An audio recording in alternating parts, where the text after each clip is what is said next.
સ્થિતિ પ્રકરણ દસ્યની અસત્તા અને સૌની બ્રહ્મરૂપતાનું પ્રતિપાદન, માયાના દોષ અને આત્મજ્ઞાનથી તેનું નિવારણ. શ્રી વશિષ્ઠજી કહે, રઘુનંદન, પરબ્રહ્મ પરમાત્માની જે નિર્મળ ચૈતન્ય શક્તિ છે તે સર્વ સામર્થ્યવાળી છે. તે પરમાત્મા પાસેથી સ્વાભાવિક વિભિન્ન રૂપોની કલ્પના કરતી રહે, ભાવિ શરીર વગેરે આકૃતિઓની કિંચિત સ્ફૂર્ણા રૂપે પોતે દસ્ય જગત બની જાય. તે ચેતન શક્તિનું સંકલ્પરૂપ મન પોતાના સંકલ્પથી ક્ષણવારમાં ગંધર્વ નગરની જેમ આ અસત દસ્ય પ્રપંચનો વિસ્તાર કરે, બધી બાજુ પ્રકાશિત થતો રહે. તે સ્વયં પ્રકાશ સચ્ચિદાનંદ પરમાત્મા જ્યારે બાહ્ય દ્રષ્ટિએ દસ્યમાન આકાશરૂપ થઈને સ્થિત થાય, તે જ આ સર્વના અનુભવમાં આવનારું આકાશ છે. તે જ પરમાત્મા પદ્મયોની બ્રહ્માનો સંકલ્પ કરી તેમના તે સ્વરૂપને જુએ. ત્યાર પછી દક્ષ વગેરે પ્રજાપતિઓની કલ્પના કરી જગતની કલ્પના કરે. એ શ્રીરામ, આ પ્રમાણે 14 ભુવનોમાં રહેવાના કારણે 14 પ્રકારના અનંત પ્રાણી સમુદાયોના ઘોંઘાટથી ભરેલી આ સૃષ્ટિ પરમાત્માના ચિત્તથી સર્જાય. પૃથ્વી પરના તમામ પ્રાણીઓમાં મનુષ્યો જ આત્મજ્ઞાનના ઉપદેશને પાત્ર છે. એ રામ, આ જગત ચોક્કસ નિમિત્તે ચોક્કસ ઉપાદાનથી ઉત્પન્ન થયું. આ જે વાણીની રચના યા કલ્પના છે તે શાસ્ત્રોક મર્યાદાના નિર્વાહ માટે છે, વાસ્તવમાં કંઈ નથી. કેમ કે પરમાત્મામાં વિકાર, અવયવો, વિભિન્ન દિશાઓની સત્તા, દેશકાળ વગેરે ક્રમ સંભવ નથી. જોકે તેમનો આવિર્ભાવ પ્રત્યક્ષ જોવામાં આવે તો પણ નિરાકાર, નિર્વિકાર, સર્વવ્યાપી પરમાત્મામાં આ બધાયનું હોવું કોઈ રીતે સંભવ નથી. તે ચિન્મય પરમાત્મા વિના જગતના કોઈ અન્ય કારણની કલ્પના થઈ શકતી નથી. ન બીજી કોઈ કલ્પના છે કે ન થશે. ક્રમ, શબ્દ, અર્થ બીજે ક્યાંયથી આવી શકે? તથા વ્યાવહારિક ઉક્તિઓ પણ તે પરમાત્મા સિવાય બીજે ક્યાંયથી સંભવી શકે? વ્યાવહારિક ઉક્તિઓ પણ તે પરમાત્મા સિવાય બીજે ક્યાંથી સંભવી શકે છે? અહીં જે કલ્પનાઓ છે, જે પદાર્થો છે, તેમના વાચક જે શબ્દો છે અને જે વાક્યો છે, તે તમામ તે સત સ્વરૂપ પરમાત્મામાંથી ઉત્પન્ન સદરૂપ હોવાના કારણે સતત સમજવામાં આવે.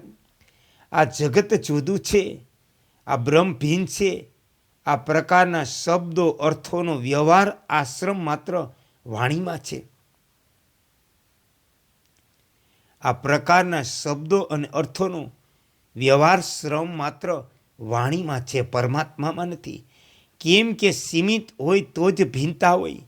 બ્રહ્મ અમર્યાદિત છે, તેથી તેની કોઈ સાથે ભિન્નતા સંભવ નથી. અગ્નિની એક જ્વાળાની બીજી જ્વાળા જનની છે, આ ઉક્તિ છે. આવા વાક્યના અર્થમાં વાસ્તવિકતા નથી. આ પ્રમાણે પરમાત્મા વિશે જન્ય, જનક વગેરે શબ્દોનો વ્યવહાર વાસ્તવમાં સંભવ નથી.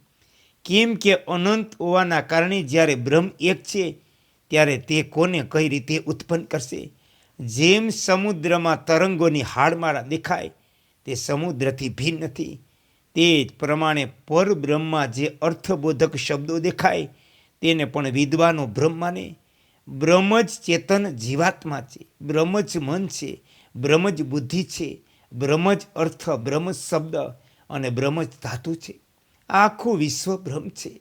વાસ્તવમાં તો જગત છે નહીં, સર્વ કાંઈ માત્ર બ્રહ્મ છે. સર્વ સ્વરૂપ, સર્વવ્યાપી તે અનંત બ્રહ્મ પદમાંથી બીજી કોઈ વસ્તુ ઉત્પન્ન થાય એ સંભવ નથી. જે કાંઈ બ્રહ્મથી ઉત્પન્ન થયું તે બ્રહ્મરૂપ છે. આ જગતમાં બ્રહ્મત્વ વિના કંઈ પણ હોવું સંભવ નથી. ખરેખર આ બધું બ્રહ્મ છે. આ જ પરમાત્મા યથાર્થ કથન છે. એ રઘુનંદન, આ માયા એવી છે જે પોતાના વિનાશથી આનંદ આપનારી છે. એના સ્વભાવને જાણી શકાતો નથી. જ્ઞાન દ્રષ્ટિથી જ્યારે એને જોવાનો પ્રયત્ન કરવામાં આવે ત્યારે તે તુરત અદસ્ય થઈ જાય. અહો, સંસારને બાંધનારી આ માયા ઘણી વિચિત્ર.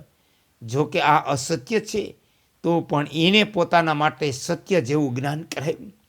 જે પુરુષ આ જગત બ્રહ્મરૂપે સત્ય છે અથવા મિથ્યા હોવાના કારણે અસત્ય છે, આ બે વાતોમાંથી કોઈ એકને દૃઢ નિશ્ચય સાથે અપનાવી લે, મનમાં આસક્તિ ન રાખીને જગતને સ્વપ્નવત ભ્રાંતિ માત્ર જુએ, તે કદી દુઃખમાં ડૂબતો નથી.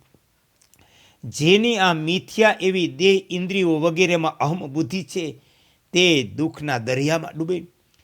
સ્વરૂપ જ્ઞાન વિહોણા તે મિથ્યાદર્શી પુરુષના માટે ચારે બાજુ અવિદ્યા મોજૂદ છે. જેમ જળમાં કોરી ધૂળ હોતી નથી, તેમ પરમાત્મામાં વિકાર વગેરે કોઈ દોષ હોતા નથી. અવિદ્યારૂપી નદીમાં વહી રહેલો આત્મા આ સંસારમાં યથાર્થ આત્મજ્ઞાન વિના અનુભવમાં આવતો નથી. અને તે આત્મજ્ઞાન શાસ્ત્રોના તાત્પર્યનો અર્થ, તે આત્મજ્ઞાન શાસ્ત્રોના તાત્પર્યનો યથાર્થ બોધ થવાથી થાય. એ રામ, પરમાત્માની પ્રાપ્તિ વિના અવિદ્યારૂપી નદીને પાર કરી શકાતી નથી. પરમાત્માની પ્રાપ્તિ જ અક્ષય પદ કહેવાય. ઓમ શ્રી યોગ વશિષ્ઠાય નમઃ.